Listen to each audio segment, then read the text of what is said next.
महाराष्ट्र शासनाच्या योजनेअंतर्गत समाज कल्याण विभागाकडून 2021 आणि 22 मध्ये नागपूर जिल्ह्यातील 100 बचत गटांना कृषी अवजारे देण्यात येणार होते। त्या अंतर्गत उमरेड तालुक्यातील मांगली गावातील सती अनुसया बचत गट तसेच खापरी गावातील नियती महिला बचत गट यांची निवड करण्यात आली होती। या माध्यमातून प्रत्येक महिला बचत गटाला 8,71,000चे साहित्य देण्यात येणार होते। इतर महिला बचत गटांना हे साहित्य मिळाले, पण मांगली व खापरी गावातील बचत गटांना हे साहित्य मिळालेच नाही।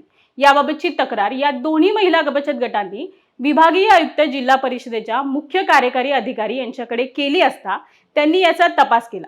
तपासाअंती असे समजले की कृषी अवजारे संच पुरवठ्याचे कंत्राट श्री साई एजन्सी या कंपनीला देण्यात आले होते।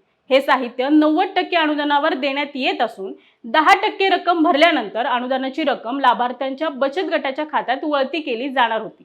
पण सूत्रांकडून अशी माहिती मिळाली आहे की अनुदानाची रक्कम लाभार्थ्यांच्या खात्यात टाकण्यात आली होती, मात्र ती लगेच काढण्यात आली। शिवाय साहित्य पुरवठा सुद्धा झाला, मात्र तो लाभार्थ्यांना न मिळता एका रात्रीतच गायब झाला। अध्यक्ष सचिवांना बोलावं।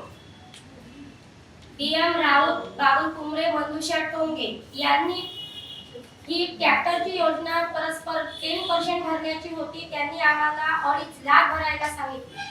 2.5 लाख भरायला सांगितले, त्या माध्यमातून आमच्या खात्यामध्ये 2.5 लाख होते नाही। आम्ही 2.5 लाखाला नकार दिला। नकार दिल्यास आम्ही ही प्रोसेस हे ट्रॅक्टरची योजना आम्हाला पाहिजे नाही असा आम्ही नकार दिला। नकार दिल्यानंतर आमच्या कोऱ्या कागदावर, कारण मधुशा टोंगे ही 19 गटाची CRP आमच्या सर्व गटाला योजना तीच देतात, आमच्या गटाला सहकार्य तीच करतात, आमच्या गटाचे गोषवारे तीच लिहितात आणि अशा प्रकारे तिने आमच्या कोऱ्या कागदावर सह्या नेऊन आम्हाला असं सांगितलं की तुम्हाला बँकेचं लोन भेटणार आहे, तर आम्ही बँकेला प्रस्ताव टाकणार आहोत।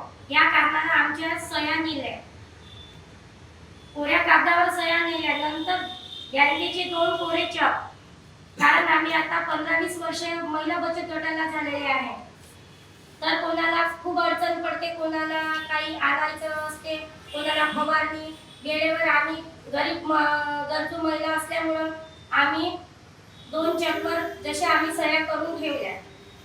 सह्या केल्यानंतर ती योजना आम्हाला आलीच नाही हे आम्हाला निश्चित होतं, काही आम्ही नकार दिल्यावर आम्हाला काही येणार नाही। त्यानंतर ती योजना आमच्या अकाउंट खात्यामध्ये जमा झाली।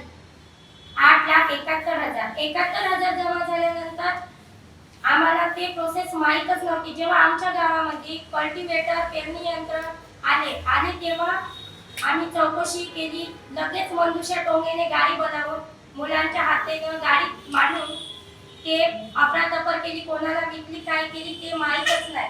त्यानंतर 26/10/2022 ची घटना आहे, तेव्हा तिने आम्हाला नवीन खाते महिला बचत गटाला व्यवहार करण्यासाठी दिले।